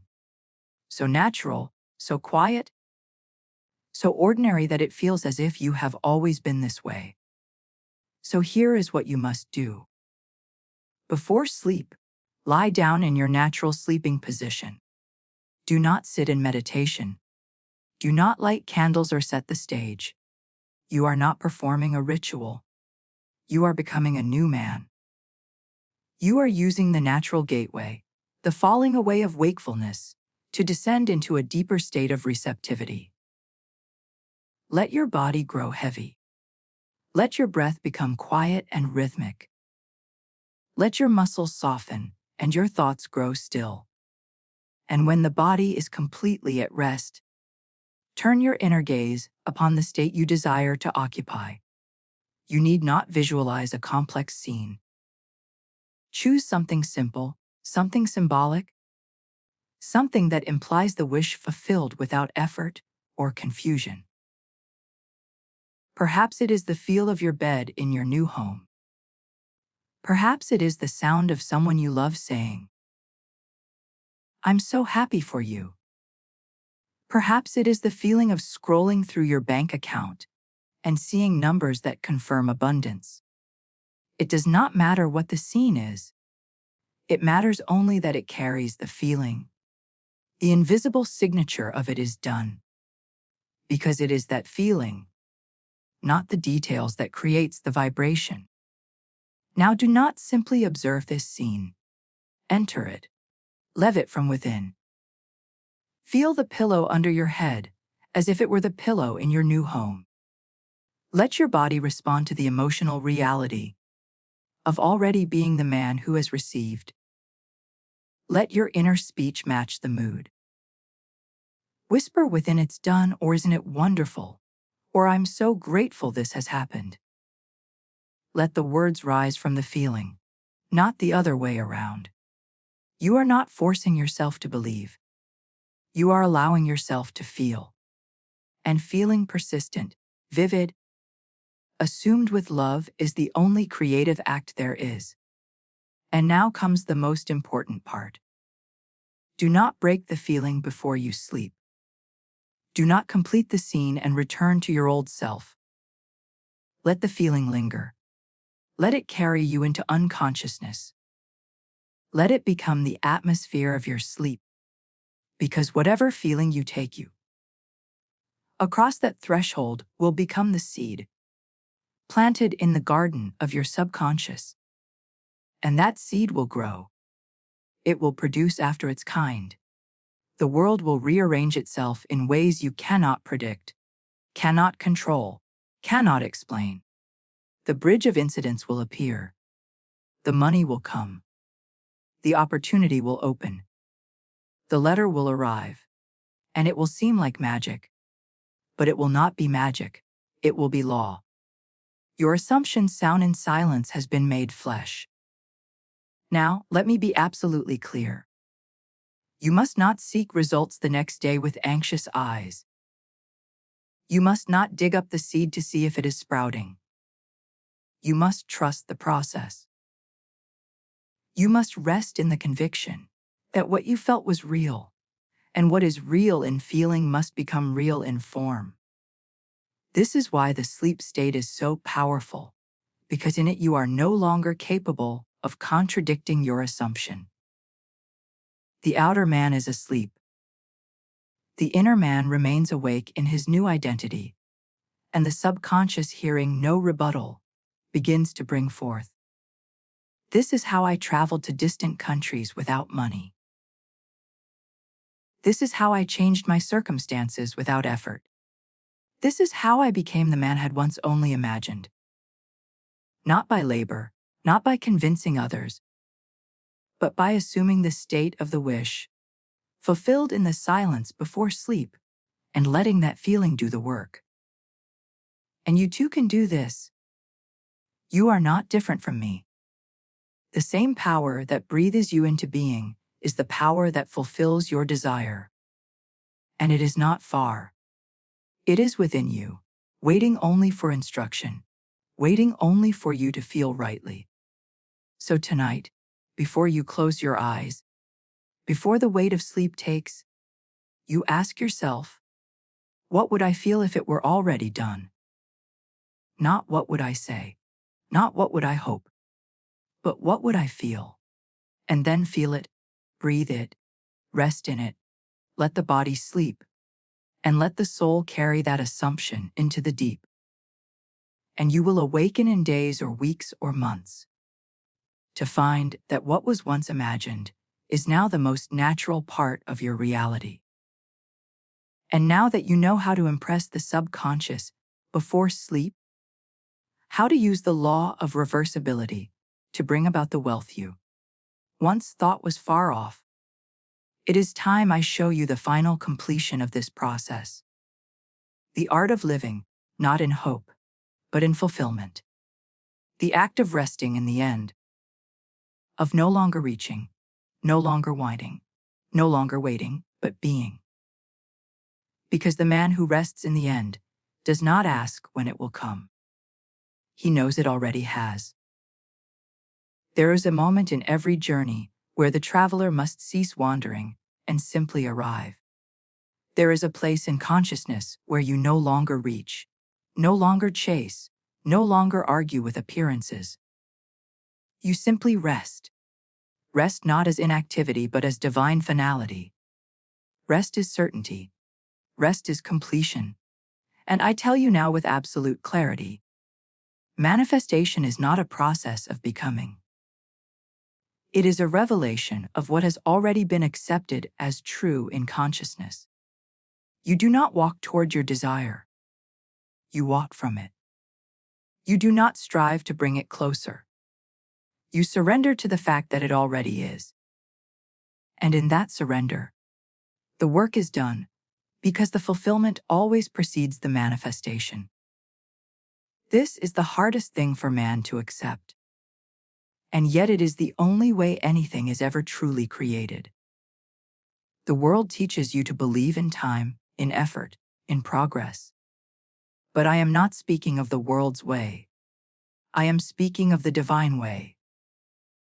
I am speaking of the secret place, the upper room, the mountaintop within, where you no longer pray with longing, but with thanksgiving. Where you no longer feel as one who lacks, but as one who possesses. Where the desire is not ahead of you like a finish line, but beneath your feet, already crossed, already claimed, already yours. To dwell in the end is to dwell in God. To live in the feeling of the wish fulfilled is to abide in the Alpha and Omega, the first and the last, the cause and the conclusion all at once. It is to be unmoved by appearances. Not because you are stubborn, but because you are stable. Because you have seen the vision, because you have felt it. And what you have felt you have accepted. And what you have accepted you have become. And what you have become the world must mirror. Let me speak to you plainly. The man who is rich does not dream of being rich. He does not wake up will one day find him. He does not fantasize about a better life. He lives in it. He breathes it. He shops as one who can. He gives as one who overflows. He walks through the world not wondering how but resting in the knowing that it is already done. That the manifestation is not a matter of when, and even the when becomes irrelevant, because the fulfillment has already occurred in him. So the work, if there is any work at all, is this to remain in the state of the end. To resist the temptation to return to the old man who doubts, who pleads, who questions. To remain loyal to the unseen. To trust that the imaginal act, if felt as real, if planted with faith, if carried into sleep and sealed in inner speech, must bring forth after its kind. This is not law as metaphor.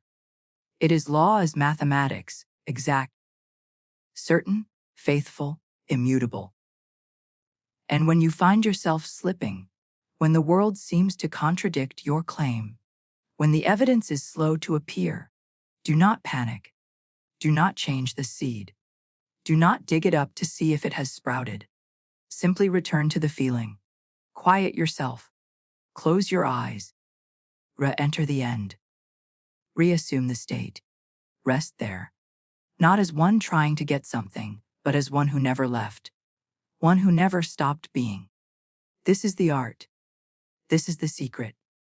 This is the fulfillment that precedes the manifestation.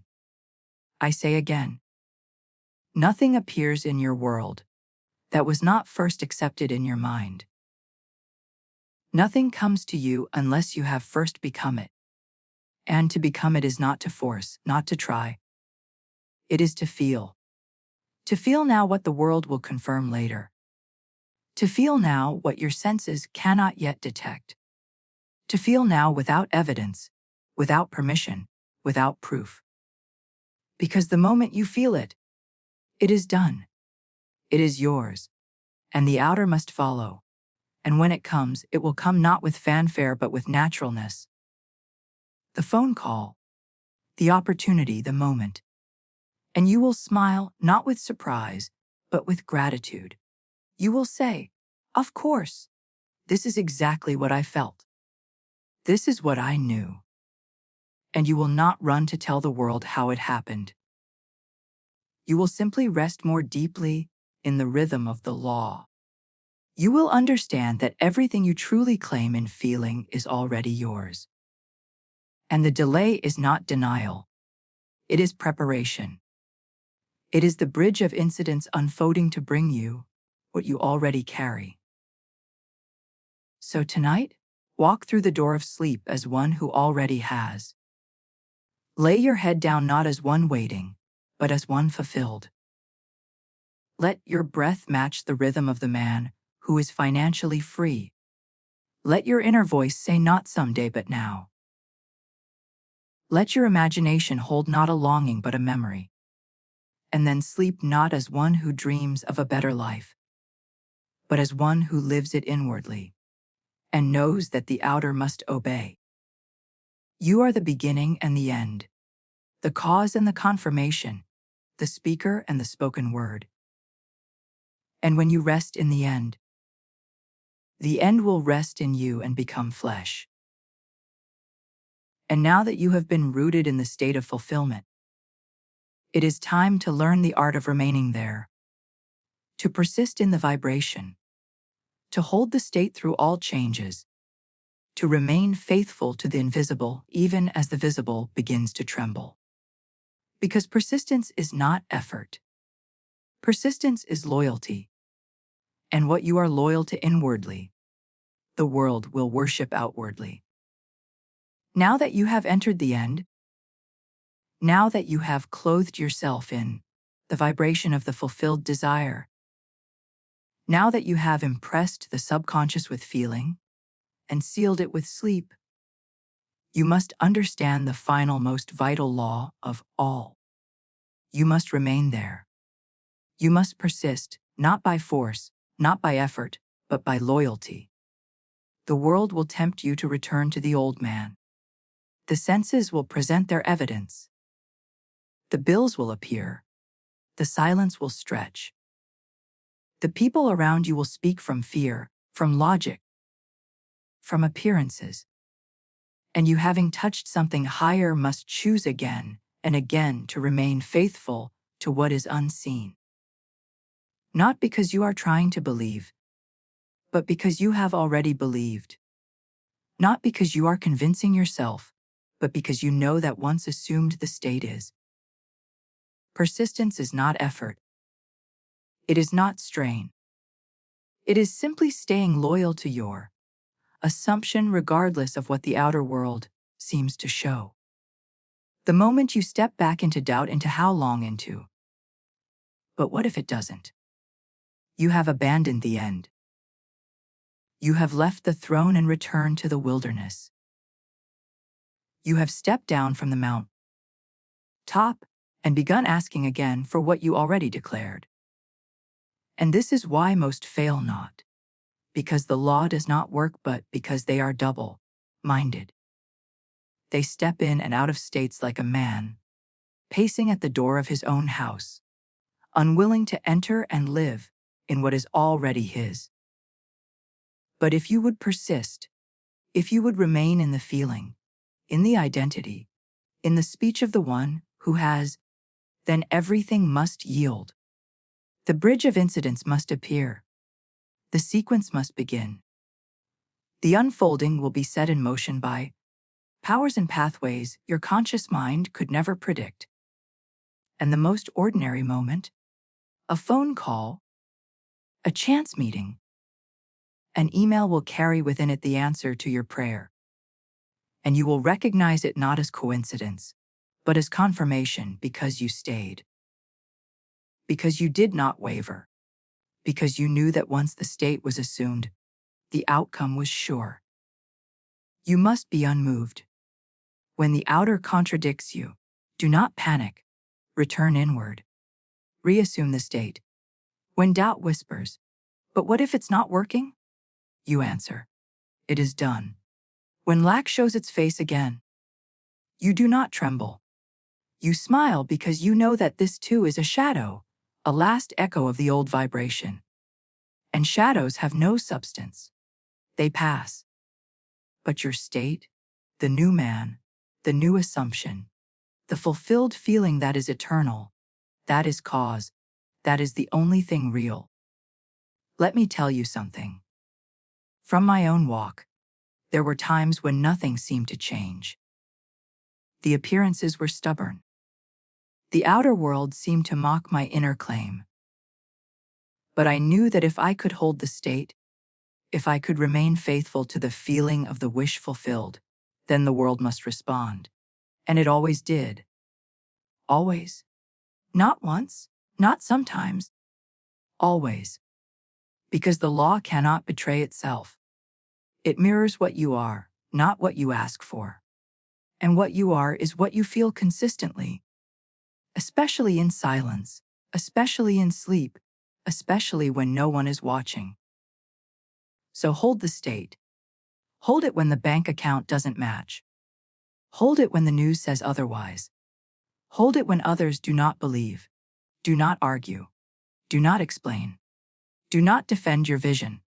Simply remain. Simply dwell. Simply return again and again to vibration of already having, already being, already fulfilled. And that state, when held, will begin to attract to itself the people, the places, the timing, the arrangement. And it will not come by your manipulation. It will not come by your cleverness. It will come because the inner has been made firm, and the outer has no choice but to follow. You must not measure your faith by emotion. You must not ask, "Do I still feel it?" Faith is not a feeling in the emotional sense. It is a dwelling place. It is the state you return to, whether with joy or with tears, whether with clarity or confusion. It is the place you refuse to leave, no matter what the world says. That is persistence. That is loyalty. That is what separates the mystic from the man of the world. The world waits to see. The mystic sees within and waits for nothing. So here is your instruction. Guard your state like a flame in the wind. Nurture it. Tend to it. When doubt arises, do not fight. Simply re-enter the state. When the old story returns, do not panic. Revise it. When the day challenges you, do not react. Respond from the place of "it is already done." Let your assumption become your anchor. Let it become your default. Let it become so familiar, so automatic, so natural that even when tested, you fall back into it like water returning to its source. And when you persist, not for a day, not for a week, but until the feeling becomes you, until the outer bends to your inner rest, then you will know the power of God within you. You will know what it means to say, I and my Father are one. Because the assumption and its fulfillment are not separate. They are the same. One is seed, the other is fruit. But the seed, when held in soil and tended in silence, will always produce. We are nearing the end of this teaching, but not the end of its power. Because there is still one more refinement. A tool so beautiful, so subtle, so transformative that when used before sleep, it can dissolve the old man entirely. It is the art of revision, the rewriting of lived experience, to align with your new vibration. And when you learn to revise, you are no longer bound by time. You are free because the past itself bends to the command of imagination. Now I tell you, if you would rise from where you are into the life you desire, if you would unchain yourself from the mistakes of yesterday and step boldly into the vibration of the man who has already received, then you must learn this art, the art of revision. Because man does not live in the events of life. He lives in the meaning he gives them. He lives in memory. And memory, contrary to what the world teaches, is not fixed. It is not stone. It is clay in the hands of the awakened. And the one who knows this is no longer bound by his past. He becomes the potter. He reshapes the days behind him to reflect the state he now assumes. And when the past is changed in imagination, the present and future must follow. I do not speak here of pretending. I do not speak of denial. I speak of divine editing, of reimagining every experience that contradicts your desired state until your entire timeline, past, present, and future, rings with the vibration of fulfillment. This is not fantasy. This is alignment. This is choosing to become so faithful to your assumption that you will not allow even yesterday's story to tell you otherwise. Every night, just before you drift into sleep, review your day as though watching a play, not from a distance, but from within. Enter the scenes. Where you were denied, revise it.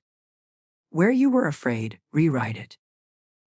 Where you were overlooked, ignored, judged, unpaid, forgotten, transform it. See the conversation go differently. Hear the words you wanted to hear. Feel the event shift. Let yourself receive in imagination what you were denied in experience. Not to escape reality, but to reauthor it from the only place it ever existed, consciousness. Because the only reason today becomes tomorrow is because you carry it there. And the moment you revise today in imagination, you change its seed. You alter the vibration that is being sent forward. And so when tomorrow unfolds, it does so upon a new foundation, a foundation rewritten in the secret place of the soul. I have done this and I have seen its power. There were days when I faltered, days when I reacted, days when I spoke from fear and felt the vibration of lack creeping back in. But I did not let those days live unchecked. I did not carry their weight into the next. Instead, as I lay in bed, I would take those moments, those conversations, those disappointments, and I would revise them. I would see myself speaking calmly, receiving favor, giving love, being chosen, being paid. I would feel the joy of the new version until it felt as real as the memory itself. And then I would sleep, not as a man who failed, but as one who triumphed. And in the days that followed, the world would reflect the new memory. People would act differently. Money would appear. The very atmosphere around me would shift, because I had shifted the timeline in imagination. This is what the world cannot grasp. That time as we know it is not linear. It is psychological. And the moment you rewrite an event in feeling, you rewrite its ripple, you change its echo, you send out a new vibration. And the subconscious, faithful, literal, obedient, accepts the new version as the truth, because it cannot tell the difference between what was and what is felt now. It does not live in chronology. It lives in conviction. So take your power back. Stop letting the past define you. Do not say, "But that happened." Say instead, "That has now been revised." And revise it not with bitterness, but with love. Let no scene remain in your memory that does not match your desired state. Do not allow the day to end with stories of rejection, loss, or failure. Wipe them clean, not in denial, but in dominion. You are not rewriting history. You are restoring harmony. You are refusing to let yesterday's vibration pollute the promise of tomorrow. Let me give you something to use tonight. Before you fall asleep, replay your day in imagination. Go moment by moment. And wherever the scene does not serve the man you now claim to be, pause and rewrite it. Feel it. Go right. Hear the words you long to hear, accept the gift. Shake the hand, smile. Say thank you. Let your body respond. Let your heart lift. And then carry that new day into sleep. Carry that version of reality as your final thought. And you will awaken not only lighter but clearer. The new vibration will begin to dominate. And the outer world, unable to resist the command of feeling, will begin to conform. You see, you are not only the author of what shall be. You are the editor of what has been. And when both past and future are harmonized in the vibration of the wish fulfilled, then the present becomes radiant. It becomes weightless. It becomes the moment of manifestation because you are no longer split. No longer divided between who you were and who you long to become. You are. And this is the completion of true persistence. Not only to remain in the end, but to rewrite all that contradicts it until your entire being, past, present, and future, agrees. And now, as we approach the final movement in this sacred journey, I will show you how to sleep. Not merely as one who imagines or one who revises, but as one who is, one who has already received. One who needs no proof, because proof's in the peace. It is the art of sleeping rich. Let me now speak to you of the most sacred act of all. The final act before the curtain of night is drawn, before the world disappears, before your body surrenders to the rhythms of the deep. This act done rightly is worth more than 1,000 affirmations, more than a dozen strategies, more than all your anxious effort. It is the act of sleeping rich. And by rich I do not mean merely in material abundance, though that will come. I mean rich in awareness, rich in assumption, rich in identity. To sleep rich is to go to bed as the man who already is, who already has, who already walks in the fulfillment of the wish so completely that nothing more needs to be done, said, or proved. When the body rests, the soul speaks. When the outer man falls silent, the inner man becomes operant. And the state in which you sleep is the state in which you create. The mood you carry across the threshold of consciousness is not incidental. It is the blueprint of your tomorrow. That final vibration.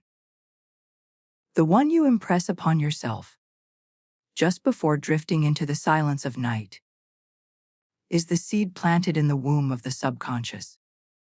And the subconscious, as you now know, does not judge, does not argue, does not filter. It accepts, it obeys, it fulfills. Not what you want. Not what you repeat, but what you are. And what you are is determined not by effort, but by feeling. So ask yourself each night, Just before you surrender to sleep, what am I sleeping as? Not what am I hoping for? Not what am I visualizing, but who am I being? Am I being the man who still lights, the man who still waits, the man who still hopes? Or am I being the man who is already provided for, already secure, already so full of peace, ease that sleep is sweet, effortless, and undisturbed? The art of sleeping rich begins with simplicity. You do not need elaborate scenes. You do not need endless repetition. You need only a feeling, a single sustained, quiet feeling of already having received. Let it be natural. Let it be gentle. Do not try to force joy if it does not arise. Simply enter the atmosphere of completion. Let your breath slow. Let your mind quiet. Let your heart soften. And then summon not a picture but a presence. The presence of the man who no longer waits, no longer questions, no longer strives, the man who has. Perhaps you imagine the weight money in your hand. Perhaps you hear the voice of someone congratulating you. Perhaps you simply lie there and feel the safety, the freedom, the deep and abiding security that comes with knowing there is more than enough. You are not trying to believe you are being. You are not visualizing to get something. You are resting in the truth that it is already so. And then sleep. Let it come naturally. Do not stay awake trying to hold the scene. Let the feeling carry you, a boat carried by the current deeper and deeper into unconsciousness. And truly know that the subconscious is now at work. The seed has been sown. The vibration has been impressed. And the outpicturing of that assumption has begun. You may not see the result tomorrow. You may not even feel different the next morning. But do not be deceived by appearances. What has been planted in the silence must bear fruit. It must attract to itself the people, the channels, the ideas, the solutions, the money. It must, because the law is unfailing. What is assumed in feeling, especially at the doorway of sleep, must become fact. This is why I tell you, take sleep seriously. Do not go to bed as the man you no longer wish to be. Do not carry the failures of the day into the mystery of the night. Revise, assume, rest, and sleep as the one who has already entered the promised land. And when you awaken, do not look for signs. Do not check for results. Simply continue in the same assumption. Continue speaking as one who has. Continue walking as one who is. Continue thinking, acting, living, and feeling from the end. And soon, without strain or struggle, you will see the reflection in your outer world. The mirror will catch up to the image you have impressed. The world will call it luck. You will call it law. Let this become your nightly practice. Not a performance, but a ritual of peace, a devotion, a moment of communion between you and your imagination. Lie down not to sleep, but to create. Let your bed become an altar. Let your pillow be the place where dreams are not only born, but made real. Do not let the noise of the day contaminate your final vibration. Take back those final minutes. They are sacred. They are yours. And in them, create the world you long to live in, not by asking for it, but by becoming it. Sleep rich. Sleep satisfied. Sleep fulfilled. Sleep as the man who already is. And you will rise as the man who lives it. And now, having walked together through the mystery of vibration, having seen that what you are in feeling is always greater than what you seek in form, having learned to assume the end, to impress the subconscious in sleep, to revise your past, to command the mirror with inner speech, to name your state with I am, to feel the end and not question the unfolding. let us rest. Not rest in passivity, but in power, not in idleness, but in identity. You do not need to strain. You do not need to prove anything. You need only to be still. And know that the wealth you have sought, the freedom you have chased, the success you have imagined, it was never separate from you. It was never out there, beyond reach, behind time, or beneath someone else's permission. It was always within, waiting. Waiting for what?